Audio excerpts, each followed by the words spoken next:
बिस्मिल्लाहिर्रहमानिर्रहीम। आज हम एक बहुत ही अहम मौजू लेके आए हैं अपनी इस वीडियो में कि क्या डिप्रेशन में वज़न बढ़ जाता है, अगर बढ़ जाता है तो कैसे। मेरा नाम है डॉक्टर फरासत अली डोगर और मैं साइकियाट्रिस्ट के तौर पे काम कर रहा हूँ। ये जो सवाल है कि डिप्रेशन में वज़न बढ़ जाता है, इसका जवाब है कि हाँ, और किस तरीके से बढ़ता है वो अभी मैं आपको इस वीडियो में बताऊँगा। लेकिन इसी के साथ साथ ये भी याद रखें कि डिप्रेशन में वज़न जो है वो कम भी हो जाता है।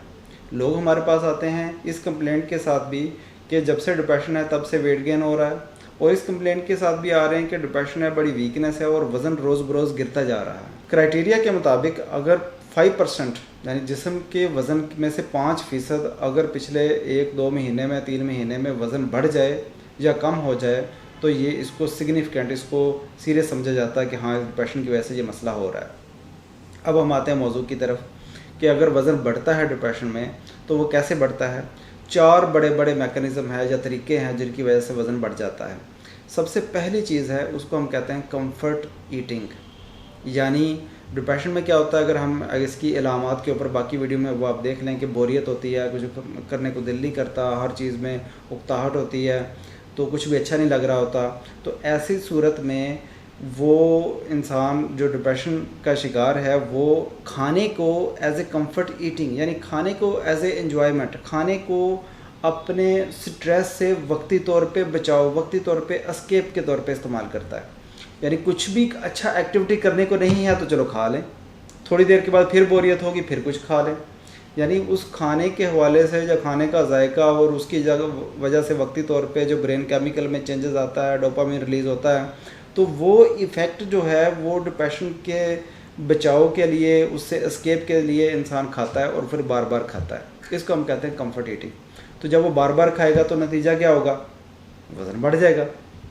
अच्छा, तो ये है एक मैकेनिज़्म। दूसरा मैकेनिज़्म वो है डिप्रेशन, उसका ताल्लुक है हार्मोन्स के साथ या ऐसे ब्रेन केमिकल्स के साथ। यानी डिप्रेशन की अगर हम जब वजूहात की बात करते हैं तो ब्रेन में ऐसे दिमाग में केमिकल्स का अखराज होता है जिसको हम स्ट्रेस हार्मोन्स कहते हैं, क्योंकि स्ट्रेस होता है और स्ट्रेस की वजह से उन हार्मोन्स का अखराज ज़्यादा होता है। और ये जो स्ट्रेस हार्मोन्स होते हैं ये क्या करते हैं कि ये भूख बढ़ाते हैं, ठीक है, ये फैट की जो कलेक्शन है जिसमें वो उसको बढ़ाते हैं।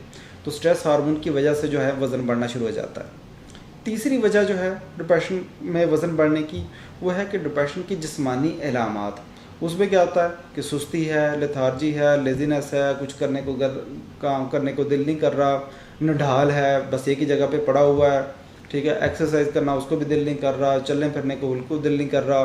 यानी डिप्रेशन अगर शदीद है, सवीयर है, तो उसकी वजह से जिस्मानी अलामत इतनी आती हैं, इसमें थकावट, नठाल, लेथार्जी, बल्कि इसके लिए एक लफ्ज़ भी इस्तेमाल होता है, उसको कहते हैं लेडन पैरालिसिस, यानी बिल्कुल नढाल होकर लेट गया।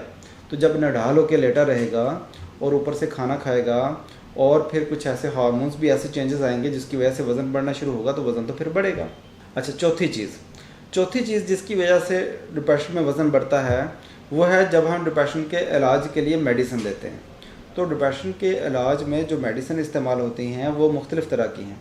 यानी कुछ ऐसी हैं जिनसे वज़न बढ़ता है, कुछ ऐसी हैं जिनसे वज़न कम होता है, और कुछ ऐसी हैं जिनके ऊपर वज़न का कोई इन्हिसार नहीं होता, ठीक है। लेकिन ऐसी दवाइयाँ जिनसे वज़न बढ़ता है तो उसमें ये नहीं है कि वो डॉक्टर क्यों देता, वो ये कि वज़न सब में नहीं बढ़ता होता, किसी में बढ़ता होता है। तो ये तो दवाई खाने के बाद पता चलता है कि उसके ऊपर क्या किस चीज़ का इन्हिसार हो रहा है। अगर वज़न का बढ़ना ख़ास तौर पे उसके इलाज के साथ शुरू हुआ है, अब हम साथ साथ ही जो वज़न बढ़ता है इसको हैंडल कैसे करना है उसके ऊपर भी 2 मिनट बात कर लेते हैं। तो पहली सूरत में यह है कि अगर वज़न दवाई खाने के बाद बढ़ना शुरू हुआ है तो फिर साइकियाट्रिस्ट से रुजू किया जाए, अपने डॉक्टर से, मुआलिज से, कि जी ये इन दवाइयों के बाद मेरा इतना वज़न बढ़ गया, इसका हल क्या है। तो याद रखें कि अगर दवाई की वजह से वज़न बढ़ रहा है वो बहुत ही आसानी से मैनेज हो जाता है। यानी दवाई के अंदर कोई ऐसी चेंजिंग की जाए, ऐसा कोई कम्बिनेशन किया जाए जिसकी वजह से वज़न जो है वो कम होना शुरू हो जाए। अगर वज़न का ताल्लुक दवाई से नहीं है, पहले से ही जब से डिप्रेशन की अलामत है वो बढ़ना शुरू हो जाता है। देखो हार्मोन्स वो तो ब्रेन के लेवल का है ना, वो तो इंसान के कंट्रोल में नहीं है, उसको तो हम कुछ नहीं कर सकते, ठीक है। और इसी तरह जो है जो चीज़ों के ऊपर हम काम कर सकते हैं वो हम कंफर्ट ईटिंग के ऊपर काम कर सकते हैं, और दूसरा हम लेज़ीनेस के ऊपर काम कर सकते हैं। कंफर्ट ईटिंग के लिए ये है कि प्लान तरीके से खाना खाया जाए, ये डिप्रेशन में बहुत ज़्यादा ज़रूरी है। लोग क्या करते हैं, खाना छोड़ते हैं। जब खाना छोड़ते हैं तो फिर बार बार खाना खाने की अर्ज या डिज़ायर बढ़ती है। तो 2 टाइम का या 3 टाइम का जो प्रॉपर मील या खाना है वो बाकायदगी से खाए, ताकि वो बार बार खाने की जो अर्ज आ रही है उसको कम करे।